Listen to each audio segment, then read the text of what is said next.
What I want to do right now is bring up our first guest, Santiago Arana. Santiago is with the agency in Brentwood. Santiago, come on up. Give him a big round of applause.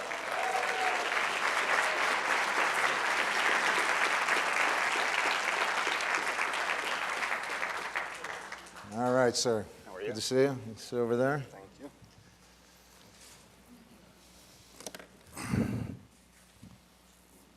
All right, let's start. Why don't you tell the group a little about where you are right now in your business in terms of what kind of volume are you doing, what's your target market, how you're set up? All right, good morning, everybody. Right now, as of yesterday, I checked, have about 15 listings, close to 200 million. I have 25 in escrow, and I closed 118 so far for the year. Closed 118 million. So I'm on target. Not bad. And how about last year? What did you close last year? Last year was 150. 150 million. And do you have a target market that you focus on? Well, my goal is to get to 300, and I have targeted the high end, but also cover smaller, medium. I mean, I kind of go anywhere from like $700,000 condos to $30, $40 million houses. I like to mix it. I like to have my hands in all ranges. And any geographic area that you focus on? Yes. Are you all over the place? Yeah, mainly I'd say 60, 70% of my market share is Palisades, Brentwood, Santa Monica area. I cover Malibu, and I do also Beverly Hills, Bel Air, Sunset Strip. Great. So right now you're at 118 million closed. The goal this year is 300? Yes. 300 million. Last year you did 150 million, 25 active listings. Yep. And so let's... 15. Excuse me? 15. 15, okay. So let's go backwards. You were born where? In Bolivia. Bolivia. And how did you when did you come to the United States, and how did you get here? I moved here in May 2003. All right, so a little over 10 years ago. A little bit over 10 years ago. I moved to Santa Barbara to learn English. And why'd you come here? What was the motivation? What was going on in your life? When I finished college in Bolivia, I started to work for the government, and it was very unstable. So I was not very happy with what the situation was in there. And I spoke with my parents, and I thought it would be a good idea to do a master's degree on finance. And I got a scholarship to go to Israel to do that master's degree. And I found out that it was only taught in Hebrew or English. And I didn't speak any of them. So they told me, okay, well, we'll keep this scholarship for you for next year, but you need to go and learn one of these two languages. So I walked out of there, and I was like, okay, probably English I'm going to use more in Bolivia. So I started talking to my parents and friends, and I'm like, I think the best way to learn English really is to be submerged in a place where I can only speak English. I don't have much time, so the goal was you had this scholarship to go to Israel. A graduate school there, or? It was a kibbutz, which is an after graduate school. And they only taught in Hebrew and English. Right. You knew neither. Zero. So I need to learn English. Right. I'm going to go to the United States and learn English. So my mom had a cousin in Santa Barbara that invited me to stay at her couch for 8 months, and I took the Invited offer. you to stay on her couch for? 8 months. 8 months. Yeah. Great. So that's how it started. And you landed here thinking what? When I was in the airport, I remember in Miami, and they asked me for my passport to say, where are you going? And I'm like, Santa Barbara, and the guys were like, I was like, why are they doing that? You know, to me, it was like whether I was going to Kansas City or Santa Barbara. It's like you had I idea. had no clue where I was going. Okay. I arrived to LAX around 3 o'clock in the morning. We drove to Santa Barbara. I went straight to bed. I didn't see anything. When I woke up the next day, I was 1 block from the ocean, and I was like, oh wow, I like this. Yeah. And what happened? So I had $120. I ran out of them really quick. And so you came here with $130. 20. 120, okay. And I went to my aunt, and I asked for money for a beer. And she said, go get a job. I was like, what? So she took me to drop applications on all the restaurants that were around Montecito and downtown Santa Barbara on State Street. And I got a job as a busboy on a restaurant called Cava in Montecito on Coast Village Road. I don't know if any of you know. Great restaurant. I'm going there on Sunday. And I started bussing tables because I couldn't communicate to people. And I was going at night to adult education, ESL, English as a second language. And I picked up the language pretty quick. I was going out with some friends. And, I'm a social guy, so I started to meet people. And I tried to make an effort not to meet people that speak Spanish, because I wanted just to be forced to it. And it was really hard. I remember getting out of the class is such a stress for the brain, I guess, trying to learn and do all this in a different language, that I passed down the bus so many times, and I woke up in Carpinteria, and I had to take the bus back. So I was exhausted for the first 3 months, and within 4 months, I was able to communicate pretty well. So they made me a waiter, and I started waiting tables. And then so were you still thinking you were going to go back and go to Israel that time? No, or? that time I started to like it here. And, being in Montecito is not like waiting tables just in any place, I mean, there are a lot of wealthy people. I waited in a lot of people, Brad Pitt, Oprah, this. And for me, it was like amazing, So that really started to... How did you feel waiting tables? It was great. I mean, it was such a great experience, I mean, it just made me so hungry and made me look that, oh my God, there's a world out there that I wasn't exposed to, and I want a piece of it, So I saw money flying in the street, and I was going to go and catch it, So I started to get curious about stuff. What else I can do? I have a bachelor's degree, I can do something with that. And I had a cousin that was doing lawns. And he was basically... And what year is this, roughly? This is 2003. Yeah, still 2003. And I guess the loan business was amazing at the time, because he would sit on his computer for 2 hours, make 10, 15 grand, and then he'll go and surf all day. I'm like, what do you do? And I was like, can I do the same? And he was like, yeah, you need to get your license, but I think you'll do better in real estate. I mean, you speak 2 languages now, and you have a good personality, you like people, I think you do really well. And I kind of stuck in my head, and I said, oh, okay. So the time went by, I moved to Los Angeles, and I decided to go and get my license. And what caused you to move down to LA? The time passed, and I started to become hungrier and hungrier, and the ambition was big, and Santa Barbara seemed to be too small. I felt a little cramped there, so I wanted to go to the big city. And besides, I met my wife, and that was a big influence to move over here. She was living here. All right, so that's what brought you down here. Okay. Yes. Just wanted to clear that up. Okay. So you're here in LA. Do you have a job, or what are you doing? Yes, I moved to LA. I got a job in the Valley at a restaurant called Café Bisou. And I remember I have a car that I bought for $100 that I was afraid to drive it because it breaks all the time. So I was working double shifts, morning and night, 7 days a week, because I wanted to have money to, live okay. And at the same time, I started to study for my license, and I went to take my test. And I remember driving with this friend that I met at the school for the test. And as we were driving to downtown, it was raining. I think it was back in 2004. There were heavy rains, and he started to, kind of talk about what we're going to do in the exam and questions and this. And I go and look at him like, what is landfill? So because I was studying with my dictionary, because there were a lot of words that I have no clue what they meant. And he now says, I looked at you and I was like, there's no fucking way this guy's going to pass the test.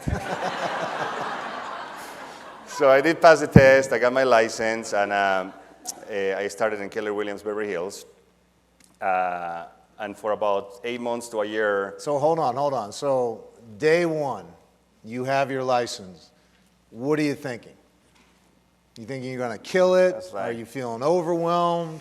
What are you thinking? I'm thinking that there is a lot of opportunity out there, and I'm always I like things now. So I'm trying to figure out what can I do now to just start killing it, and it's not happening, okay? So I'm thinking, I'm like, who am I going to sell a house? I mean, I don't know anyone. I don't have relatives. I didn't go to college with anyone here. I don't have any high school friends. What do I do, you know? So, and going in the restaurant and waiting at a table and go and say, hey, do you want to buy a house with me? It just doesn't, you know, it just doesn't make any sense, you know? For me, it was almost like sort of like a double life that I was living, you know? I was going to the restaurant, I was doing my thing there, I was making cash, and then the day I was trying to go on door knock and do everything that you can do to All right, try so to generate you're working real estate during the day, and then you're waiting tables Right. at night. And so did you start, how'd you get your first deal? I sold their condo of one of the waiters that was working with me. All right. Yeah. And I double-ended it. Double in. And did you have any clue what you were doing in that first deal? Not really. I don't think anyone does, you know. Right. I mean, you can read as much as you want, but every deal is so different, and, you know, it's just not really. I didn't. Okay. And did that trigger anything in you, that first deal? Of course, yeah. I mean, you know, when you get that check, I mean, it was a big check, and you get ultra motivated, you know. It's like, oh, I want more now. I don't know, but that's the way I am. Every time I sell something, I get a little depressed, you know. It's like, oh my God, now what do I do now? You know, so I like to keep rolling it. So, I mean, that's one of the things that I think is very important in this business, to close deals, but also, you know, you need to put your seeds out there, because as you close, you want to be opening other things and make sure that you have, you know, depth in this, you know. All right, so how did your first year go? My first year went bad. I mean, I did that one deal only, and I was door knocking a lot, and I was doing a lot of the things that they tell you to do, but... So where were you knocking on doors? Do you remember? At the time, yes, I was in the area of the Grove, on the Colgate, all the flat area. It was funny. All that area is predominantly Orthodox Jewish, I think, right. People that live there. So here's this Latino knocking the door. Hey, my name is Santiago. Wham, you know, it's like, all right. I definitely picked the wrong neighborhood, and then I moved to Los Feliz. So I said, maybe a good idea to go and say, hey, I'm your new neighbor, you know? So now I have an excuse, I'm a neighbor, oh, they like that, and then I can just jump in the side and say I'm a realtor and you want to sell or something. It didn't go well either. Were you getting frustrated in any way? Were you very frustrated, because for me, when I moved here and I made a decision to stay here, there was no going back. I mean, there was not an option not to succeed. So being there was very frustrating. And it's like, I got to do something. So I started thinking, and I started, you know, I asked, you know, so there's got to be someone out there that is going through this, that doesn't know anyone that is going through this, that can give me some advice. And somehow the destiny put a guy in my road that, I searched him because someone suggested I should talk to him. And I met with him, and you know, he gave me pieces of advice, and it worked, you know. I mean, the first thing he said is, you got to change your attitude. You got to change your attitude. Yeah. What did he see in you that needed changing? Well, I went to his office, we sat in the conference room, and he said, I don't need an assistant, I have 4 assistants, and I'm not looking for an assistant. If you're looking for a job, I'm not the right guy. I was like, oh, well, okay. No, I don't want to be an assistant. I just want advice. And you speak Spanish. You came from South America, and you know, I want to know, what the hell do you do? So he got up and he left. I was like, oh shit, he's upset. He came back and he gave me a book, and the name of the book is The Science of Getting Rich. So I grabbed the book, and he said, read this book, and when you're done, call me. We'll meet again. So when I read the book, I was trying to understand why he wanted me to read this book, and why he wouldn't talk to me and tell me, do this, do this, do that.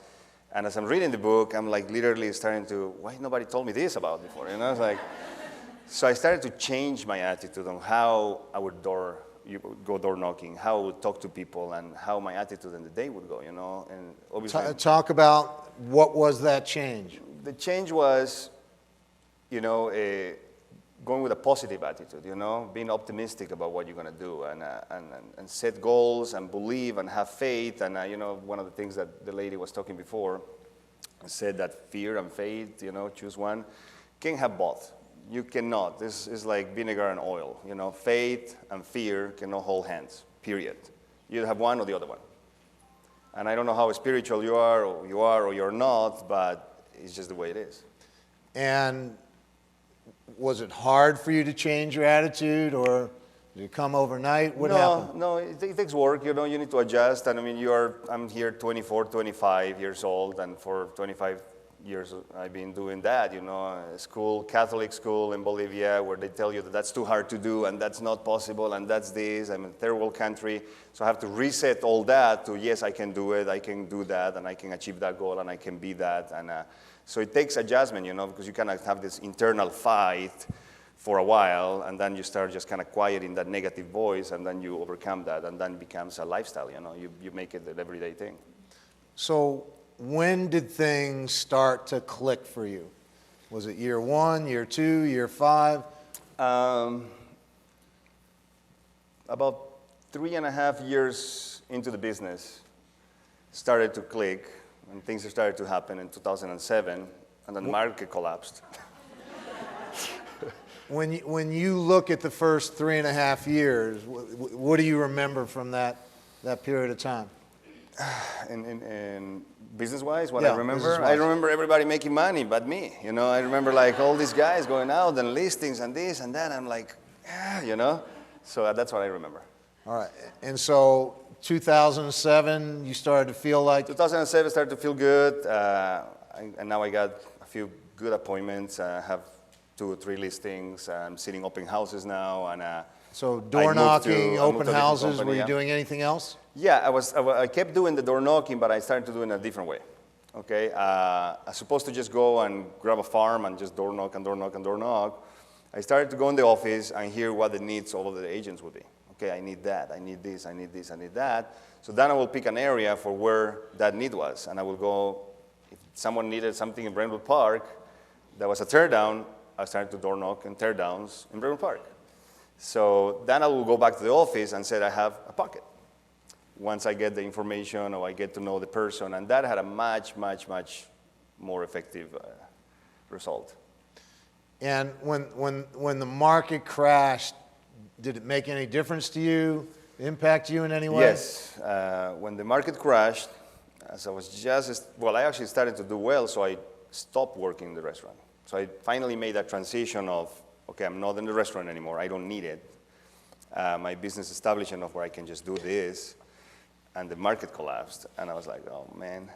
And for a second I thought maybe I need to go back and get a job at the restaurant again to help, and then I just sat down and I said, no, that will be going backwards. I cannot go backwards. I need to move forward, and I want to make it happen no matter what. So talk more about that moment. Was it a moment? Was it a period of time? It was a number of things that got me to a point where it was just very frustrating and tiring and hopeless, and I went through a few personal issues too, and it just got to a point where I kind of stopped, and I said, nobody's going to do anything for me. No one's going to come and give it to me. No one's going to come and give me a job. I have to make it happen because this is it. My bank account is starting to shrink again, and I don't want to be there. I've been there. I hated being there. And I just kind of, it's interesting. I think I mentioned this to you. I mean, it's that point when the darkest moment is that you get introduced to your real self. And I felt like I got introduced to who Santiago Arana is. And I met myself, and from there on, it just took off. And who did you meet? I met the guy that was tired of dealing with the BS people. I didn't want to go and waste my time with people that were making me believe they were going to do business. They were just sucking on my time.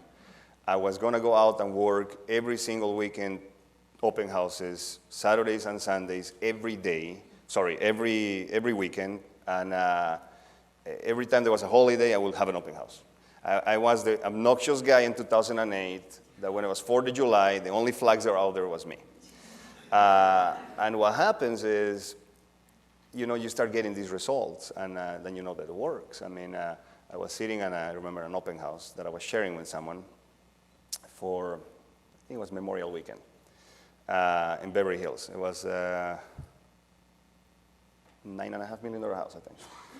And nobody was there. It was dead. The city was dead. There was no open houses. And this English family walks into the house. And I start talking to them. And I very quickly can find out, you know, you kind of become good when people walk in the house. You know, this guy is a buyer, he's not. I knew the house wasn't for them. It was a father, a mother, a son, the wife, and a little girl. And I started talking to them. They were very polite. And I said, I know this house is not for you. I can tell. And the wife just opened up immediately. And she's like, my husband is very sick. We need to be here. We need to go to UCLA. We need a house immediately. And this is not for us. You're good. Can you find us something? We need it now. So talking about being knowledgeable, you know, which is very important. At that moment, I knew exactly what everything was on the market. So when she started describing what she needed, all these properties start popping in my head that would be the right fit for her, two specifically, one in Brentwood and one in Beverly Hills. And I said, I have two properties that you need to see. And she said, okay, how about tomorrow? It was Sunday. I'm like, sure, done. So I made appointments.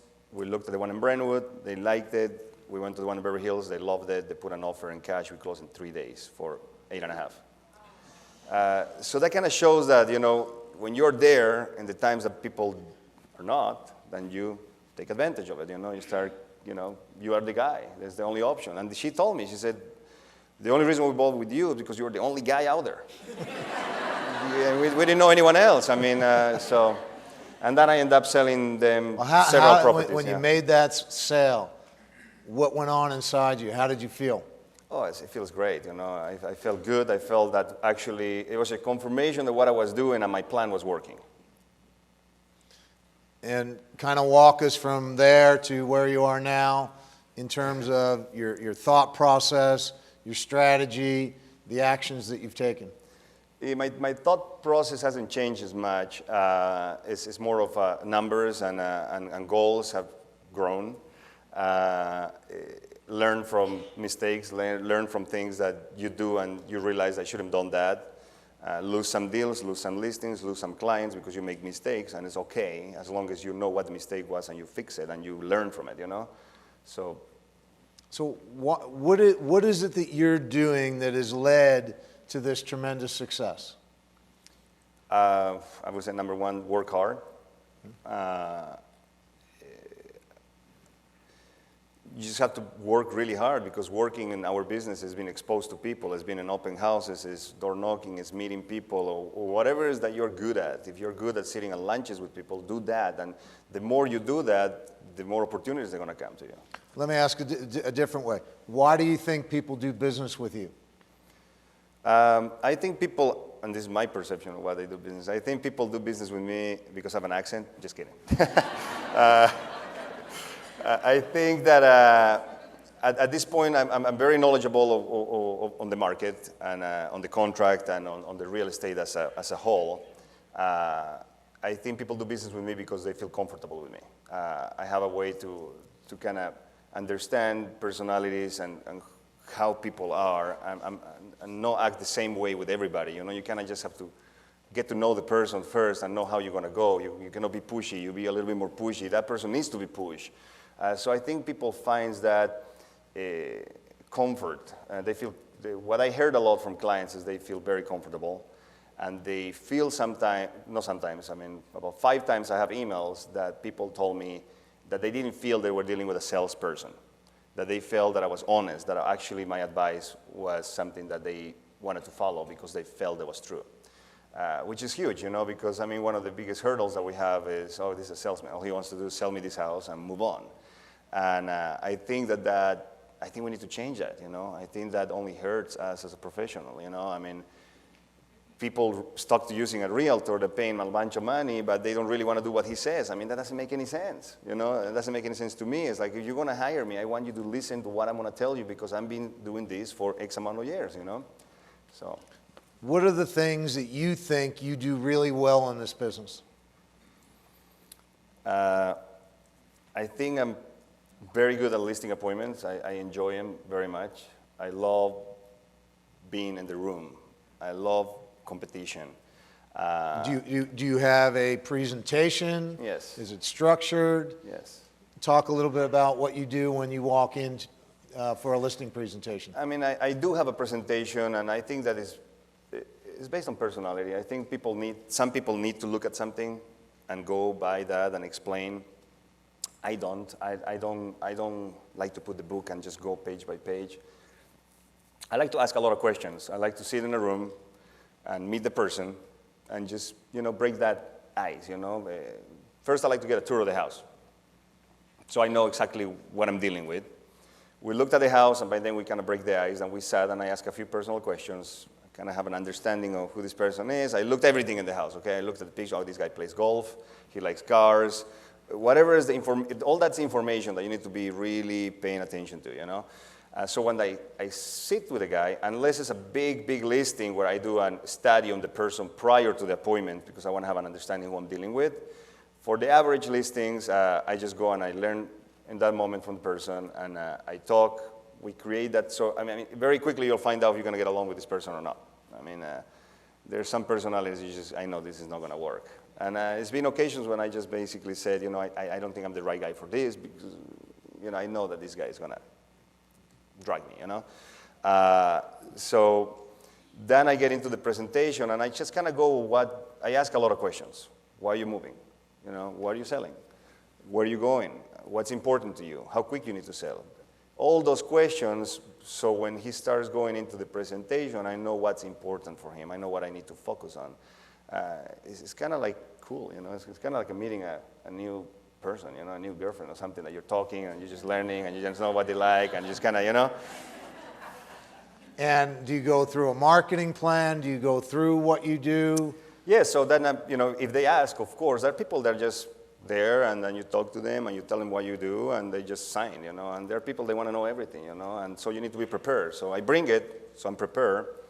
But, in the agency, we have something different. It's not the same as any other company. We have a listing presentation, and that's it, And then you can add to it. You can customize it or whatever you want to do.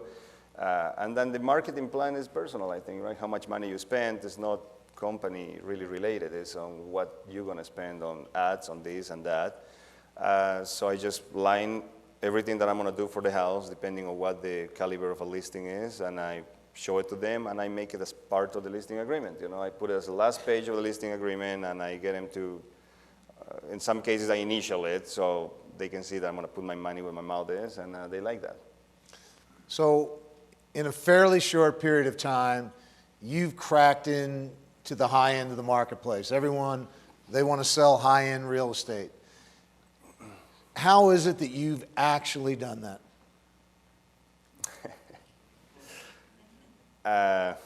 I don't have the... Did you aspire to do that? Of course, yeah, for sure. I mean, from the beginning, I was like, if I'm going to be selling real estate, I want to be selling the biggest houses. I want to be doing the high end. I mean, it's just cool, You walk in these beautiful houses, you meet very interesting people that they might bring opportunities that are non-real estate related to you. It's just very interesting, Was there any intimidation at all? Any thought process that was getting in your way? No. No, you just said, this is me. It's the same, yeah. And so what would you share with people? What are the great things about selling high-end real estate, and what are the challenges? Well, the great things about selling the high-end real estate is when you get paid. So when you get that big check or that big wire, that's the greatest thing, number one. Two is when you get to meet people, you get to meet very interesting people, and it's fun, you get exposed to a world, and you meet these guys that they're doing things differently. They open your mind, and you learn things, and it's fun to show beautiful houses that they have, bowling alleys and this and that, and the biggest challenge is dealing with people that they are obviously very successful, and a lot of them don't look at you as the person that they want to hear the advice from, and they all have a lot of egos, so they kind of want to do they're used to doing what they want, and you just have to make sure that you're there and that you bring value to it, and you need to present yourself as, I know who you are, and I respect that, but you got to respect what I do, and that's why you hire me, and you're going to pay me a big check, And that's not right. This is what you should do. And that's one of the biggest challenges, because there are people that are open to that and there are people that are not. Challenge number 2, normally you've been dealing with business managers, lawyers, accountants. All those guys, they're not your friends. You need to make them your friends, okay? They start with an attitude of, I'm against this guy. He's a realtor. Now, this is how things are going to. So you need to change that very quickly. You need to talk to the business manager, and they will know when you talk to them and you get them to believe, I'm not the average realtor that you're talking to. You're not going to talk to me like that. We're going to do this together. I can help you. You can help me. Let's work as a team. So once you set that table, the attitude on the business managers, the attitude on those lawyers change. And then you can use them to help you, actually. You know, they become your biggest ally, you know, because at the end of the day, the business manager is the guy who's going to tell the guy, you know, do it or not do it. How are you set up? Do you have an assistant, a full-time assistant? Yes. And you've had her for how long? Close to 4 years. Did you have an assistant before her? Or? Yes. So you've had an assistant for how long? 6 years now, 5 years. And what does she do for you? She does everything from scheduling, running my escrows, answering the phone, sending the contracts to get signed via DocuSign, everything that she doesn't need to interact necessarily with people, so I can be doing that. And do you have any other support? Who does like transaction? Yeah, we have a TC in our company that is mandatory to use, so there's a transaction coordinator. The way how we are set up is, you know, we kind of help each other in the company, all of us, you know. I mean, there's agents that they work in the company that they are always willing to help, and, you know, you bring them into a listing and you share the listing and they help you, and they might need you to go and get a listing, so we kind of see ourselves as a big team as opposed to teams within a company, and that's been working well for us. Talk about that a little bit. You've been at Keller Williams, you were at Partners Trust, now you're at the agency. What do you see? I was at Keller Williams, Sotheby's, Partners Trust, and now I'm at the agency. Okay. What do you like about where you are now? What works for you?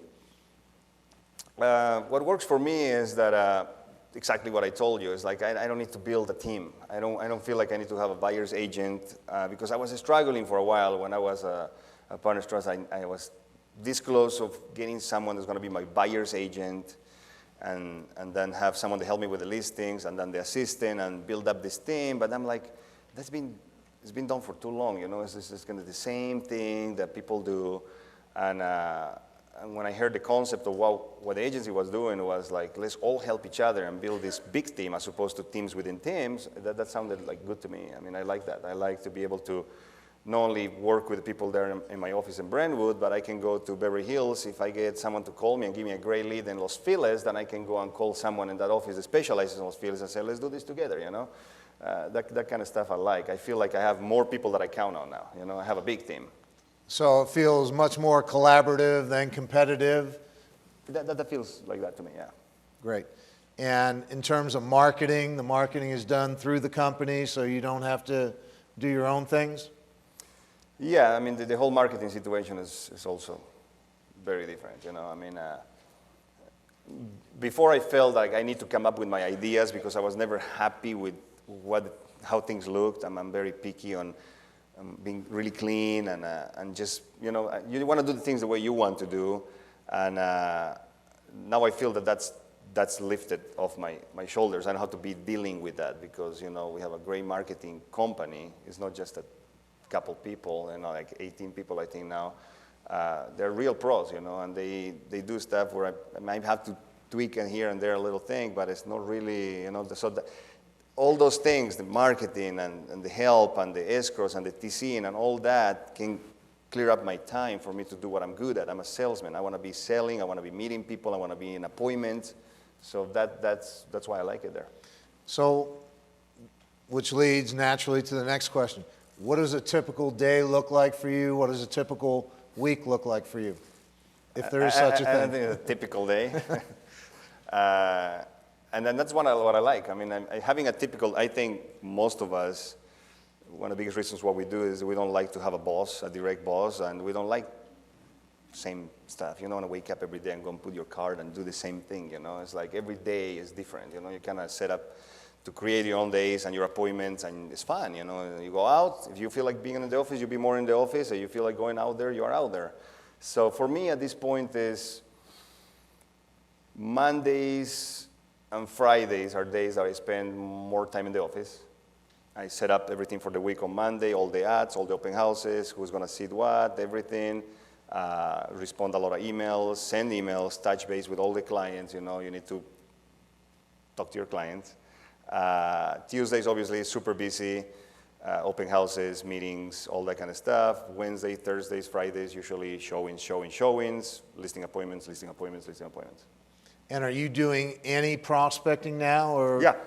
what kind of prospecting are you doing? I never stopped doing the prospecting that I did from the beginning, which is, it's just changed a little bit, because now I have a lot of buyers, so I have a lot of needs. So I have specific needs where I send letters, and I door knock for that specific need. It's less of a waste of time. You spending those 2 hours knocking on doors or sending letters, knowing that if someone calls back, there can be a sale. Great. And do you start early? Early. You work late? Yeah, both. What do you do? How do you get yourself ready mentally for what you do each and every day? I'm a very spiritual guy, so for me, because what we do, we need to find something that keeps us grounded and give us that faith and that strength.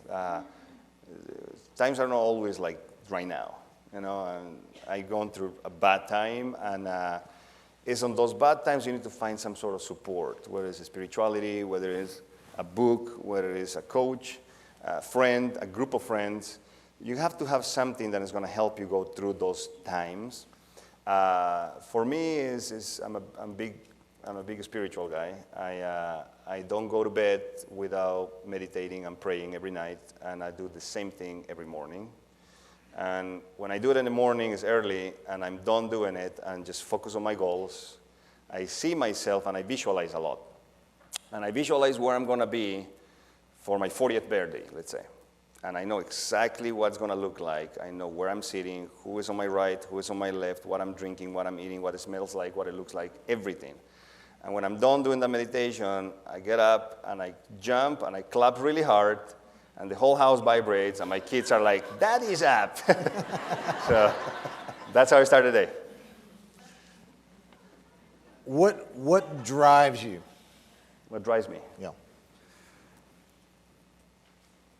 Life drives me.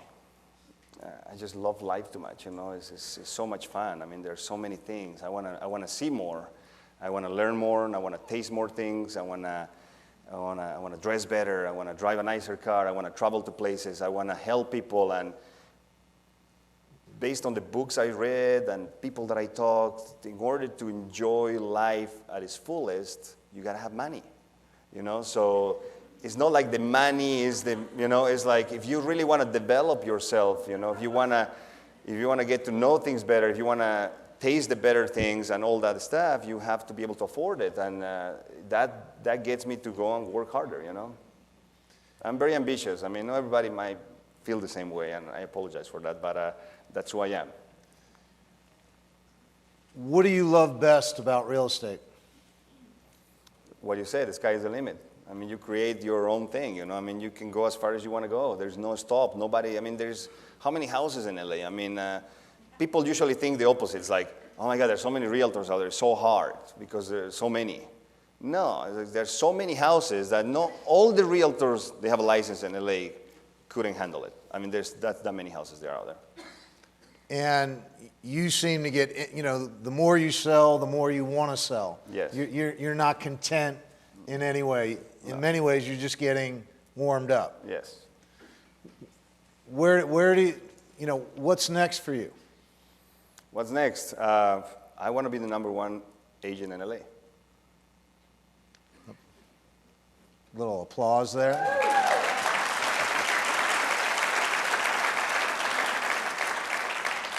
How does it feel when you say that? Feels good. and you know it's going to happen, correct? It's going to happen. Absolutely. So let's open it up for some questions for Santiago. Yes, you do the need for a particular buyer and send out letters and door knocking. And do you just have a knowledge that you know that if you sent out 100 letters, there's a probability that a certain small percent? I'll repeat it. So talk more about the letter, who are you sending letters to? How do you figure out who to target? Got it. It's really a numbers game. We know that, right? So if you're sending 200 letters, you might get 5 phone calls, and you might get to meet 2 people, and you maybe make a deal or make a showing. Now, if you send 100 letters to that specific target area where you know that the buyer is looking, and you get closer. So you start trimming all the nonsense, and then you get closer. So then you might get 10 phone calls, and you might get 5 appointments, and so your possibilities grow the more specific you get. And similar door Right, of course. Yeah. Yeah, and I mean, obviously you need to look into your MLS and public records. If someone is looking for a tear down and they want to build a big house, make sure that you're going to door knock in the 10,000 square feet lots. You want to go in the 20,000 lots. So you just kind of you need to do your research before you do it. And make sure that they're not active. This is an attitude of what I call connecting people, property, and possibility. I mean, that's what you're doing in a very specific way. Other questions?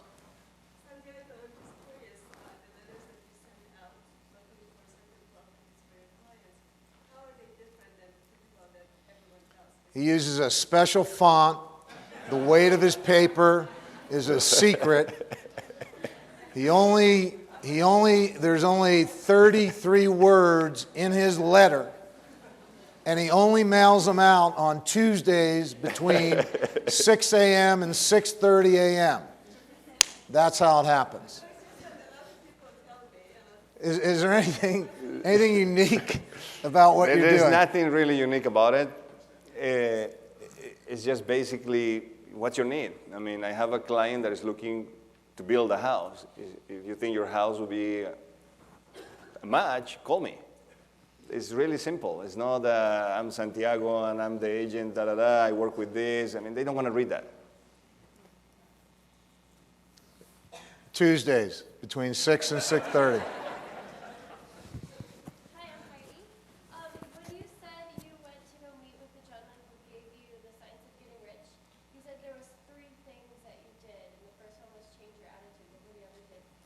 Did I say 3? I guess you did. Maybe I did. Okay. Sorry, I'm like that. But yeah, I changed my attitude. I became more positive, and I started to look at things differently. I set goals, and I started to do things in a certain way, which is what the book says, right? I mean, when I was going open houses, I was supposed to just turn on the house. I'm not going to turn on the lamps. I'm turning every single lamp. I'm turning candles. I'm bringing flowers. It's doing that. That energy you put out there, people feel it. The science of getting rich is all about having an abundance mindset. Success is created by doing certain things in a certain way. And the book outlines what those certain things are and what the certain way is. And highly recommend it to everyone. Demetria? For your higher-end buyers, how are they different?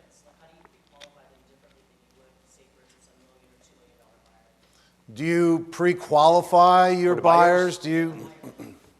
And with is it any different working with a high-end buyer than anyone else? Well, normally a high-end buyer is going to come through a referral from someone that you sold a house or a client. You just don't go on the street and a big dude just say, hey, I want to sell my $20 million house. It doesn't happen that way. So it's going to come from a source that you trust, or it's going to come from you sitting at an open house and someone driving in a Ferrari and saying, hey, whatever, and you get that, Now, it can be a rental, happened to me. So how you find out that that person is real is you go straight to the point. You need to ask that person questions. You don't have time to waste. You need to ask them, so where do you live? Where are you moving? And what do you do? You Google him. What's your name? Take the name for sure. Take a number. And you know, you very quickly will know the person is not. I mean, anyone that is high-end shows up in Google, and if they don't, they need to tell you what they do. Their company should. Have you gone on many wild goose chases? Many. Many? Yeah. I showed a $12 million property in Beverly Hills, and the guy, I swear, he got me. I mean, I was like, this is the buyer.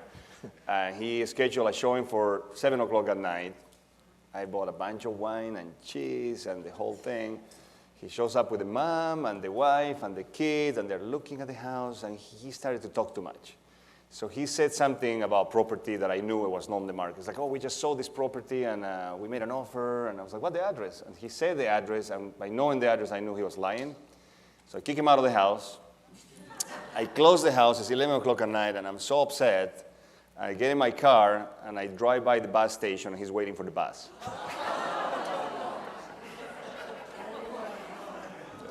Very good.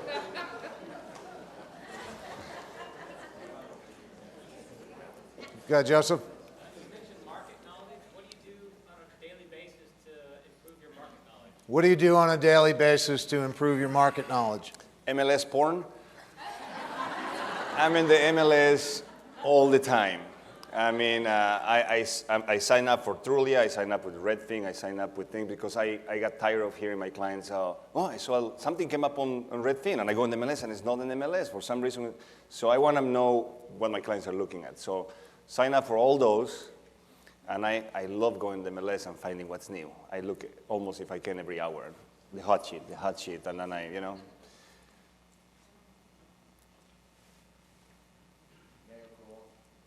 Hey. Aside from the meditation that you do before you wake up and is there anything else that you do consistently on a weekly basis that to clear your mind? Yeah. Yeah. What do you do, again, from a mindset point of view to keep that attitude that you want? Yeah, I go to the gym pretty much every night at 8:30 at night when it's quiet, and I have some colleagues that have joined me actually, and they see that I go like a little crazy in the beginning. I go on the treadmill and I do my affirmations, and I repeat something 100 or 200 times or more. So affirmations are good. If you want to develop faith on something that you feel a little like this, like a goal, a monetary goal, or a sale or something, and you just do affirmations, that helps you. The more you repeat it and you hear it out loud and you engage, you know, I do that a lot. I have tapes from Tony Robbins to the Think and Grow Rich or everything in my car. I don't want to say that I listen all the time because I like music, but I very often put them in my car and I do that. And when I'm grateful, I express myself of being grateful and I say it. So sometimes I'm in my car saying something and yelling in the car like crazy, and I'll turn around, there are people looking at me like, what the hell's wrong with this guy? So doing those things really activates something. That answer your question? And you spend time thinking about what you want. All the time. I mean, I don't stop. Steve Rotman, thank you for Hi. your talk. Clearly you're doing a lot of things right. I'm wondering if you want to become the #1 real estate agent, what do you think are the things that you'll have to change? What are your challenges to that goal? Great question. So you're having tremendous success now. Do you think you have to change anything to become the best? Yes, that's why I'm working with Steve. He's the one who's going to help me do that. I mean, to be the #1 is volume on sales, right? And to get to those big numbers, you need to sell bigger houses. So for me, the goal is to really start selling big houses to get you to that number faster without stopping my active business, which is very healthy. And that's going to require for me to be surrounded with help. And I feel that where I am, I have a lot of help. So, it's surrounding with people that are going to be able to support me to get there while I can focus more on the bigger numbers. That's what I think right now. I don't know if I'm wrong, but he's going to correct me if I'm wrong. The thing for a lot of agents, this is where coaching comes in, he knows what he needs to do. Having someone who's saying, Yes, that is the thing to do. Go do it. Oftentimes, most of the time, if not all the time, you know what you need to do. However, you question yourself. And that's where coaching comes in. And that's what I want to do with Santiago, is this guy can do it. I know that. And I want to be that voice of, yes, you can, in his ear all the time.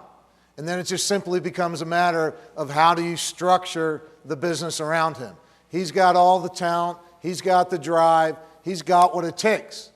It's just organizing it so you're going forward all the time. Other questions? So you just have the one assistant, One assistant. all the business you do? Yeah. And do you show all your listings, the buyers, you're doing all of those appointments? Talk about that. You have high-end listings. Yeah. When we first met, part of the challenge, everyone wants you. Right. They don't want to see someone else. So how do you deal with all the demands of having these listings, having buyers? It's a stretch, correct? Yeah, so yes, it's hard. Yeah, for most part I try because I like doing it, but it gets to a point where you can't.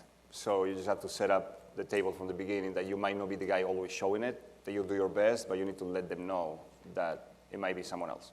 So who would show it? Someone in my own company, and if I bring an agent that works close in the office or knows or understands the area, I'll bring him into the listing for a percentage, and then they'll show it. They'll be introduced to that client, or it will be my assistant if she needs to.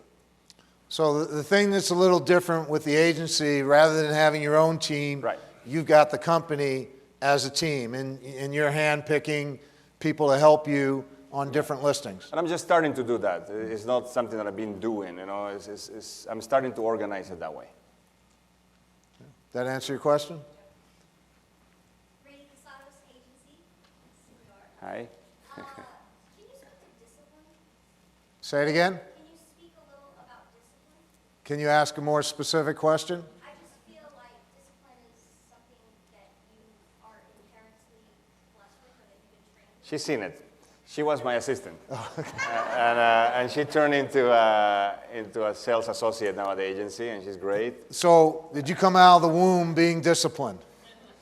I don't know if that happened that way, but I did martial arts for 16 years, and I went to the army for a year. So I mean, I was either came out or I became. Okay. And Rainey's seen it, you know. I mean, I told her to be in the office when I hired her as an assistant at 9 o'clock, and she was showing up at 9:15, 9:20, 9:15. I was like, okay, let's change your schedule to 9:30, but show up at 9:30.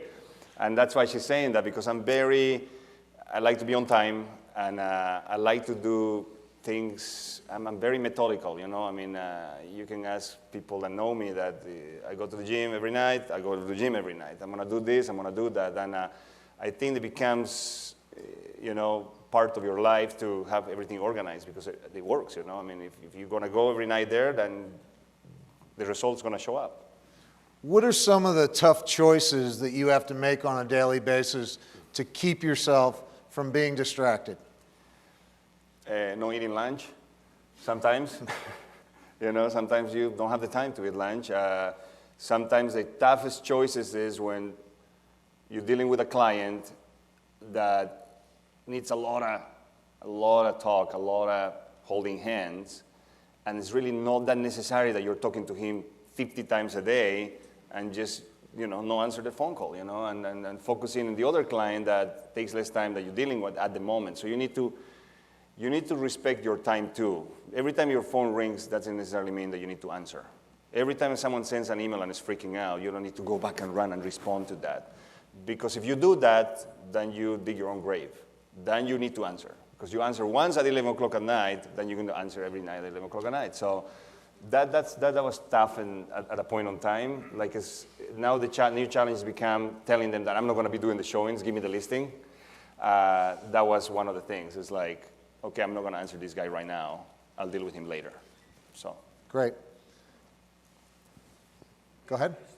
When you were going from one level to the next, like selling $1 million, $2 million, up to like $5, then up to $5 million, $10 million, did you join certain organizations to network yourself better in? No. So, good question. Yeah. Was there anything you did specifically to keep bumping your price point up? I wanted to join organizations, and I wanted to be in those kind of things, but either I didn't have the time or the opportunity really didn't come up. I don't think if I did I think the big thing is you were just never afraid of, Yeah, I think so. if someone said, here's a $50 million listing opportunity, I go. you'll go. You'll figure it out. Yep. And a lot of agents won't do that. A lot of agents won't do that. Mentally, they won't do that. So it's not, not having that fear. You heard Carla Harris say it. Fear, there's no place for fear in your success equation. Any other questions for Santiago? Can you talk more about commissions? How do you, when you have a client listing, how do you handle commission? So are you a 5% agent, 6%? What's the deal with commissions? I did 6% commission for a while, and when the crisis hit, I went to 5. I still have 5 for most part. I do 6 sometimes. With leases, I do 10, and I keep 7 and I give 3 because I spend a lot of money on marketing. And in the times that it's leases that are small, I'm talking about big leases, so like 50,000, 60 and up. For the leases that are smaller, I usually take the 10 and I give 5 and 5 or 6 and 4 or something like that. It's been 5%, and that's something that we're talking with Steve to try to bump it. Do you find the higher end clients are trying to grind you down to 4.5 or 4 or less? It's not always the same. I mean, there are guys that you're selling houses for $20 million that they want to pay you 3 in total, and there are guys that don't even talk about it. I mean, there are people that it's irrelevant. It's like you just get my house sold for that number, and I'll pay your fee.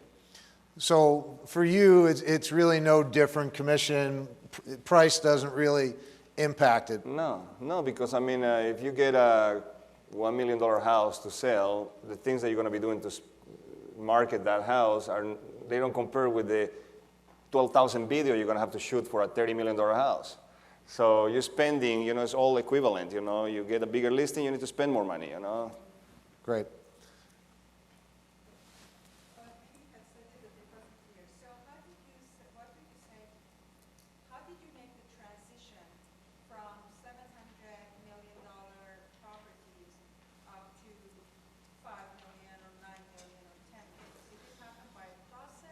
It really wasn't a transition. There was no transition. I was always wanting to do the big ones, and the small ones came by default because I was dealing with that at first, and then it just happened. And one day from 1 million, I got a call for a listing appointment for 5, and I went into 5, and then I met people that wanted to buy $5, $8 million houses, and it just happened like that. So it's not like business managers you have to go to business manager and He wanted to sell high-end homes, and that's what he does. Business managers don't want to meet with us. They have no interest on sitting down and meeting and buying them. You're going to waste your time and your money on lunch because they know who they're working with already. You get introduced to business managers through your clients. You want your client to tell your business manager, this is my guy. And then you want to do a good job, so then he might use you in the future. Great. In the back? Thank you. Huge inspiration to me in the short period of time here. But my question is, with the business that we're in and the high pressure sales job that we're in, how do you separate the time for business and family? Great question. How do you have any balance in your life? Do you try and create balance? You got to create it. I mean, it's not going to happen. You've seen it. When it's time to be with my family, I make sure that there is any urgency that I'm going to have to talk, and I turn off my cell phone, or I call my assistant and say, deal with this and this, I'm not available, and I turn off my cell phone, and I spend time with my family. When I go on vacation, I wake up early in the morning, I check emails for 2 hours, I make a few phone calls, and my phone stays in the safe at the hotel closet. So you just have to do it, you have to. When I go to the gym, I see people, they go and they're working out with their cell phones, and they're like exercising, and then they stop, and that doesn't work for me. The phone stays in the locker, and I'm going to exercise. So it's just you getting used to it, getting comfortable with, you need to give time to yourself, because if you don't do it, then you're not going to operate 100%. You need to take care of yourself. And there is days, I mean, I'll tell you, I mean, people think I'm crazy, but I'm dealing with an escrow that is uber challenging. It's about to, fall out of escrow. And I just can't deal talking to these people anymore. And it's not helping because now I'm all frustrated. And I cannot be frustrated talking to these people to get them to do something. So I turn on my cell phone and I go and watch a movie in the movie theater at 3 p.m. in the afternoon. Sci-fi, eating popcorn, and I forget about the deal.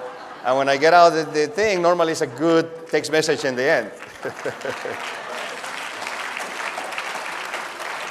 Gotta go. And you said it earlier, you love life. I do. You're not living to work. You're working to live. Right. And you like having fun. I do. A lot. Kathleen? I was going to say, I am incredibly inspired and compelled by your balance of being humble. You're incredibly humble. Thank you. And it's so beautiful. And you're Thank you. unapologetic, which is amazing, to be unapologetic for this, like, fierceness. And it's a beautiful balance. Thank you. Completely inspired. And my question is, what do you think it is, I mean, in regards to like this, obvious self-confidence, like very, very rooted self-confidence. Where do you think that is coming from? Is that just like a long-term thing? Where have you always been a confident person? I suppose when I was a kid, I was a little bit more shy, and I can see that on my son. It's weird. It's like me, a mini-me, How old are your boys? 7 and 5. 7 and 5. Yeah, the 5-year-old not so much. He's not shy at all.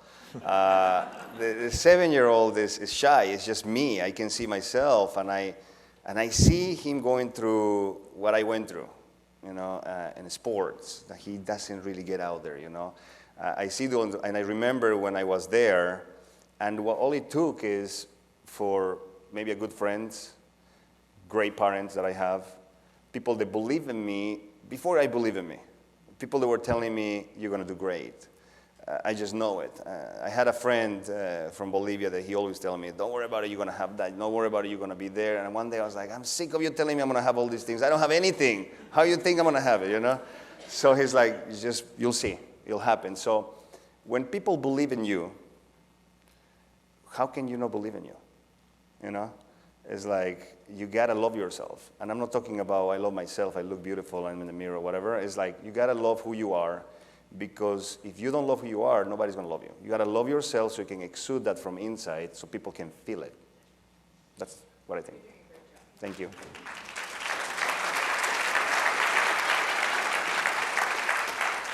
Well, Santiago, thank you very much. We appreciate your being here. Thank you, man. All right.